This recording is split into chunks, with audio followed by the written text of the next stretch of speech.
સુમુલ ડેરીના ઉપપ્રમુખ રાજુ પાઠક સામે તાનાશાહીનો આરોપ લાગ્યો છે। રાજુ પાઠકની કામગીરી સામે સચિવને રિપોર્ટ કરવામાં આવ્યો। 300 કર્મચારીઓની ભરતી અટકાવી હોવાનો રિપોર્ટમાં સ્પષ્ટ ઉલ્લેખ કરવામાં આવ્યો છે।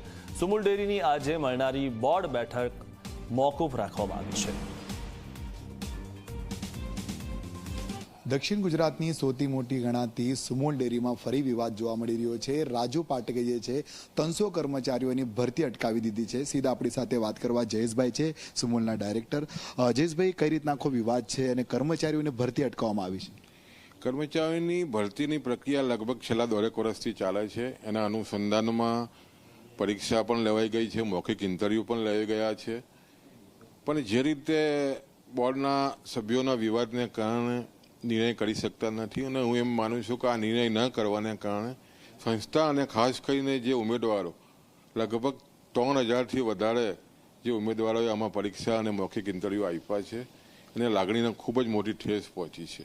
અને આના અનુસંધાનમાં જ્યારે સચિવ કક્ષાએ પણ રિપોર્ટ માગ્યો છે ત્યારે આગામી દિવસોમાં અમે રિપોર્ટ આપ્યો છે પ્રમુખશ્રીએ। એટલે હું એમ માનું છું કે આગામી દિવસોમાં ખૂબ જ ઝડપથી આનો નિર્ણય થઈ જશે એવું લાગે છે અને નિર્ણય કરવો જોઈએ।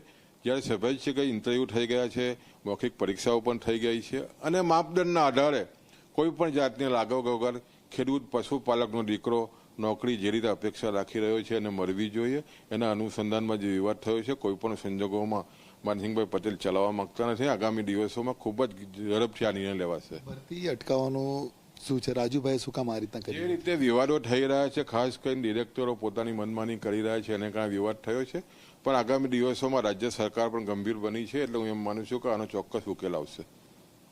બિલકુલ, આ હતા જયેશભાઈ, જે સુમુલના ડાયરેક્ટર। જે રીતના સુમુલમાં વિવાદ ચાલી રહ્યો છે એના વિવાદની અસર ક્યાંક ને ક્યાંક ભરતી પર જોવા મળી રહી છે, કારણ 300થી વધુ જે કર્મચારીઓની ભરતી અટકાવી દેવામાં આવી છે। હવે જોવું એ રહ્યું કે ક્યારે આ ભરતી પ્રક્રિયા શરૂ થશે અને સામાન્ય ખેડૂતના પરિવારના જે યુવાનને નોકરી મળશે। કેમેરામેન વિજયભાઈ સાને સાથે પ્રશાંત ડિવરે, જે મીડિયા, સુરત।